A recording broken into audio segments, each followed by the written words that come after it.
दूसरी रात को मलिका शहरजाद ने पिछले पहर अपनी बहन दुनियाजाद के कहने से यह कहानी सुनाना आरंभ किया। पुराने जमाने में तातार देश के समीपवर्ती नगर काशगढ़ में एक दर्जी था जो अपनी दुकान में बैठकर कपड़े सीता था।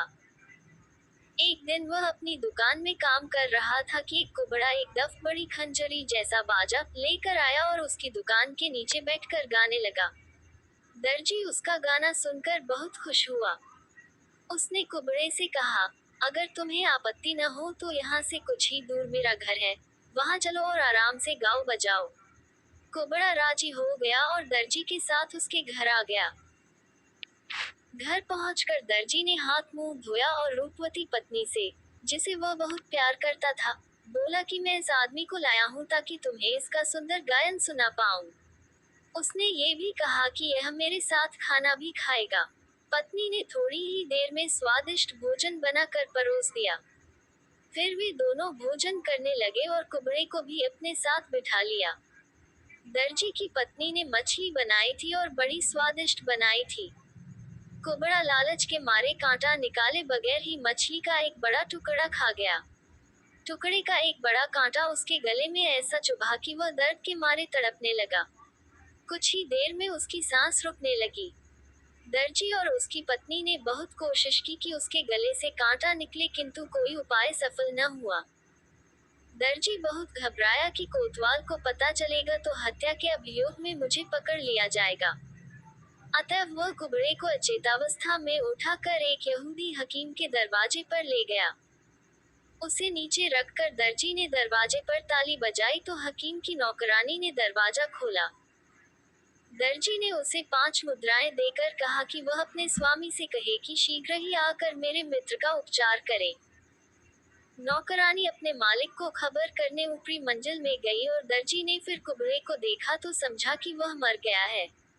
उसने उसे उठाया और हकीम के दरवाजे के सहारे खड़ा कर दिया। इसके बाद वह चुपके से खिसक गया। हकीम नौकरानी से सारा हाल सुनकर जल्दी से नीचे आया।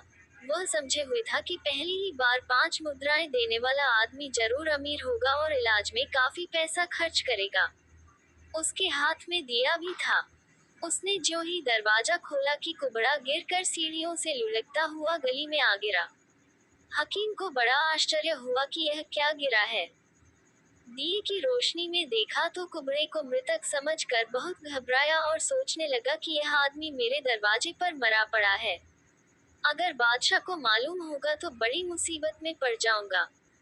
अतः हकीम ने कुबड़े को उठाकर घर में लाने के बाद एक रस्सी में बांधा और पिछवाड़े रहने वाले एक मुसलमान के घर के अंदर उसे चुपके से डाल दिया। वह मुसलमान शाही पाकशाला में सामान बेचने वाला व्यवसायी था। उसके घर में बहुत सा अनाज, घी आदि रहता था। उस व्यापारी का बहुत सा सामान चूहे खा जाते थे और उसे नुकसान होता। आधी रात को अपनी जिन्स को देखने भालने वह व्यापारी आया तो कुबड़े को देखकर समझा कि यह चोर है, यही मेरी चीजें चुरा ले जाता है और मैं समझता हूँ कि चूहों ने नुकसान किया है। वह एक लाठी ले आया और कुबड़े के सिर पर मारी। एक लाठी पड़ते ही कुबड़ा जमीन पर लुढ़क गया। व्यापारी ने पास जाकर गौर से देखा तो उसे मालूम हुआ कि वह मर चुका है। अब व्यापारी बड़ा परेशान हुआ। वह अपने मन में कहने लगा कि यह व्यर्थ ही नर हत्या का पाप मुझे लगा। क्या हर्ज था अगर थोड़ी जिन्स का नुकसान होता रहता, और अब चोर को जान से मारने के अपराध में मुझे मृत्युदंड दिया जाएगा। ये सोचकर वह मूर्छित हो गया। थोड़ी देर में होश आने पर वह अपने बचाव का उपाय सोचने लगा। फिर उसने कुबड़े के शरीर को उठाया और अंधेरे में बाजार में ले जाकर एक दुकान के दरवाजे के सहारे खड़ा कर दिया और अपने घर में जाकर सो रहा। कुछ ही देर में एक ईसाई उधर से निकला। ये ईसाई एक वैश्या के घर से निकला था और नशे में झूमता चला आता था। ऐसी ही दशा में उसका शरीर कुबड़े के शरीर से टकराया और कुबड़ा गिर गया। ईसाई ने समझा कि यह चोर है जो मुझे लूटने के इरादे से यहाँ खड़ा था। उसने उसे घूंसों से मारना शुरू किया और साथ ही ऊंचे स्वर में चिल्लाने लगा, चोर चोर। पास ही में सिपाही गश्त लगा रहे थे। वे चोर चोर की पुकार सुनकर दौड़े आए तो देखा कि एक मुसलमान नीचे पड़ा हुआ है और एक ईसाई उसे मार रहा है। सिपाहियों ने ईसाई से पूछा कि तुम इसे क्यों पीट रहे हो। उसने कहा कि यह चोर है, यहाँ चुपचाप खड़ा था ताकि अंधेरे में मेरी गर्दन दबाकर मुझे लूट ले। सिपाहियों ने उसे खींचकर अलग किया और कुबड़े को हाथ पकड़कर उठाया तो देखा कि वह मुर्दा है। अब सिपाहियों ने ईसाई को पकड़कर कुबड़े के शरीर समेत तवाल के सामने पेश किया। उसने सुबह ही ईसाई और कुबड़े के साथ गश्त के सिपाहियों को भी काजी के सामने पेश किया और रात का हाल बताया। काजी ने स्वयं फैसला करने के बजाय ईसाई को बादशाह के दरबार में पेश कर दिया और कहा कि ईसाई ने इस मुसलमान को चोर समझकर इतना मारा कि यह मर गया। बादशाह ने पूछा, इस्लामी न्याय व्यवस्था के अनुसार इस अपराध का क्या दंड होता है? काजी ने कहा कि शरीयत के अनुसार ईसाई को प्राणदंड मिलना चाहिए। बादशाह ने कहा कि फिर शरीयत के अनुसार ही इसे दंड दिया जाए। चुनाचे एक बड़े चौराहे पर फांसी देने की टिकटी खड़ी की गई और सारे शहर में मुनादी करवा दी गई कि एक कुबड़े मुसलमान की जान लेने के अपराध में एक ईसाई को फांसी दी जाएगी, जिसे देखना हो वह आकर देख ले। थोड़ी देर में चौराहे पर भीड़ इकट्ठी हो गई। ईसाई को बांध कर लाया गया और कुबड़े का शरीर भी वहां रख दिया ताकि लोग देख ले कि किसकी हत्या हुई थी।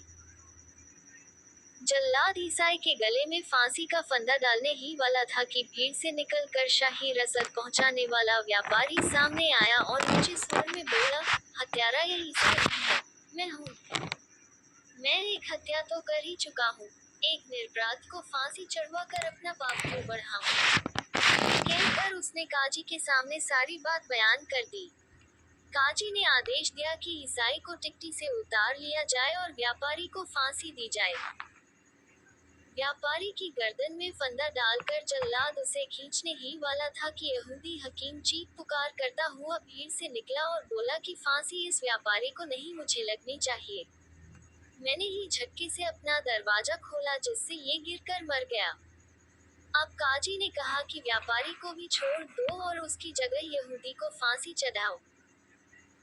यहूदी की गर्दन का फंदा जल्लाद खींचने ही वाला था कि दर्जी चिल्लाता हुआ आया कि हकीम का कसूर नहीं है, कुबड़े की लाश मैंने ही हकीम के दरवाजे पर रखी थी। काजी के पूछने पर उसने बताया, यह आदमी कल रात को मेरे घर मेरे साथ खाना खा रहा था। मछली खाते समय कांटा इसके गले में अटक गया और इसकी दशा खराब हुई तो मैं इसे लेकर हकीम के पास गया। हकीम के आने में देर हुई। इतनी देर में मैंने इसे देखा तो मरा पाया। मैं डर के मारे इसकी लाश हकीम के दरवाजे के सहारे खड़ी करके भाग गया। काजी ने कहा कि जब हत्या हुई है तो किसी न किसी को फांसी देनी ही है, इसी दर्जी को फांसी चढ़ा दो। लेकिन फांसी न दी जा सकी क्योंकि बादशाह के खास सिपाहियों ने आकर फांसी रुकवा दी और सभी को बादशाह के सामने चलने को कहा। हुआ ये था कि कुबड़ा बादशाह का विदूषक था और उसका मनोरंजन किया करता था। उस दिन दरबार में न पहुंचा तो उसने पूछा कि कुबड़ा क्यों नहीं आया। उसके नौकरों ने बताया, कल शाम को वह शराब पीकर निकल गया था। आज हमने उस चौराहे पर उसकी लाश देखी और वही काजी ने उसकी हत्या के अपराध पर एक ईसाई को फांसी चढ़ाने को कहा। एक अन्य व्यक्ति ने यह अपराध अपने सिर लिया। उसकी जगह भी फांसी पाने के लिए एक और व्यक्ति ने कहा। अंत में एक दर्जी ने ये जुर्म अपने सिर लिया और अब दर्जी को फांसी दी जाने वाली है। बादशाह ने चारों अभियुक्तों को अपने सामने बुलाया। उसकी समझ में किसी को फांसी नहीं मिलनी चाहिए थी, किंतु उसने उन सब का बयान लिया और ये बयान इतिहास पुस्तक में लिखने की आज्ञा देकर इन लोगों से बोला, तुम लोगों की कहानी बड़ी अजीब है। अगर तुम लोग एक एक कहानी इससे अधिक रुचिकर सुना दोगे तो तुम्हें प्राणदान दे दिया जाएगा, वरना प्राणदंड दिया जाएगा। सबसे पहले ईसाई ने कहा कि मुझे एक अति विचित्र कहानी आती है, अनुमति हो तो उसे सुनाऊं। बादशाह ने अनुमति दे दी और उसने सुनाना शुरू किया।